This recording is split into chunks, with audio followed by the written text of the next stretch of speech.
Hello दोस्तों, आपका स्वागत है बीएनजी क्लासेज में। मैं विश्वनाथ गिरी आज आपको बताने वाला हूं क्लास 9th का गणित प्रश्नावली 4.3 का दूसरा सवाल, जो है दोस्तों आपका बिंदु 2, 14 से होकर जाने वाली दो रेखाओं के समीकरण लिखिए। इस प्रकार की और कितनी रेखाएं हो सकती हैं और क्यों। चलिए दोस्तों, इसको हल करते हैं। तो आप लिखेंगे दोस्तों हल जब आप करेंगे इसको, तो जब आप लिखेंगे इसको, लिखेंगे बिंदु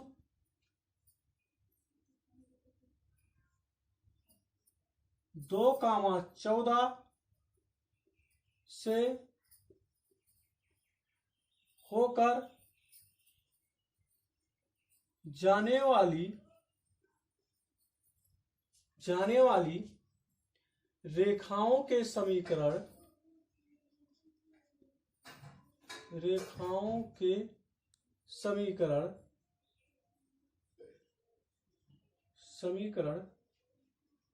इस प्रकार हैं।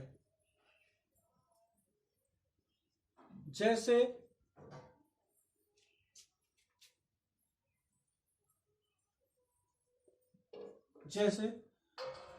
अब दोस्तों कहा है हमको समीकरण लिखना है, तो अब यह भी कहा बिंदु इतने से होकर जाने वाली रेखाओं के समीकरण।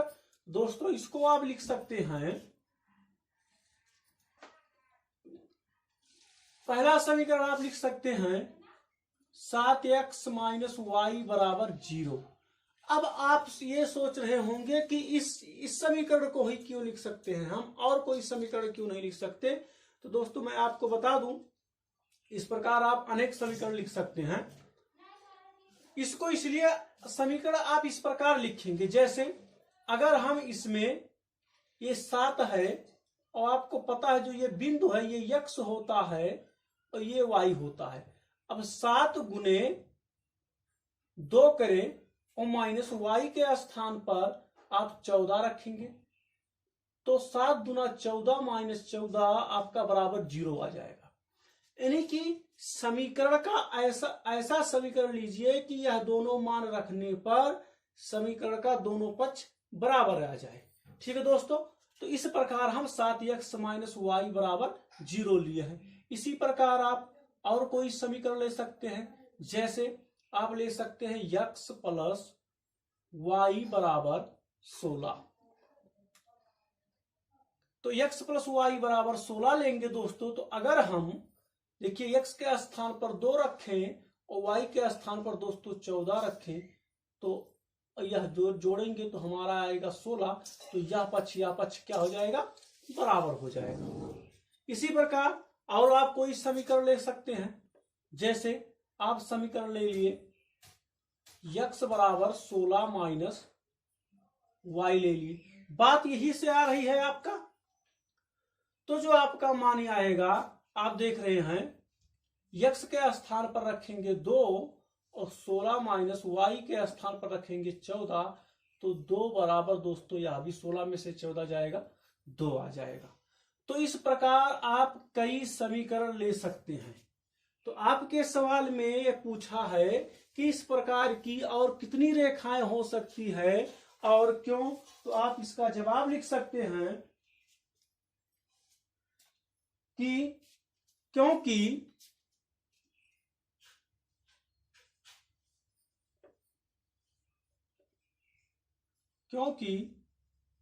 एक ही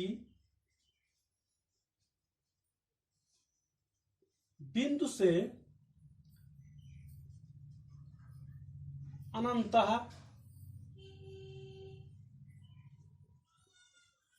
अनेक रेखाएं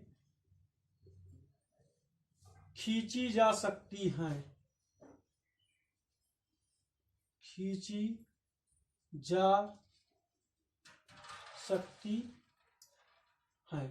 ठीक है दोस्तों।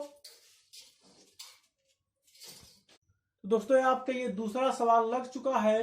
हम आपको बता दें दोस्तों, ये जो समीकरण है आप अपने हिसाब से कोई भी समीकरण मान सकते हैं, लेकिन ध्यान रहे जो ये निर्देशांक आपका जो बिंदु दिया गया है इस पर रखने पर वह मान दोनों पक्ष जो है आपका बराबर हो। ठीक है दोस्तों, अब चलिए देखते हैं आपका तीसरा सवाल। अब दोस्तों आपका तीसरा सवाल है, यदि बिंदु 3,4 समीकरण 3y बराबर ax प्लस 7 के आलेख पर स्थित है तो ये का मान ज्ञात कीजिए। तो दोस्तों चलिए इसको हम हल करते हैं। लिखेंगे हल में, जब बिंदु 3,4 समीकरण 3y बराबर ax प्लस 7 के आलेख पर स्थित है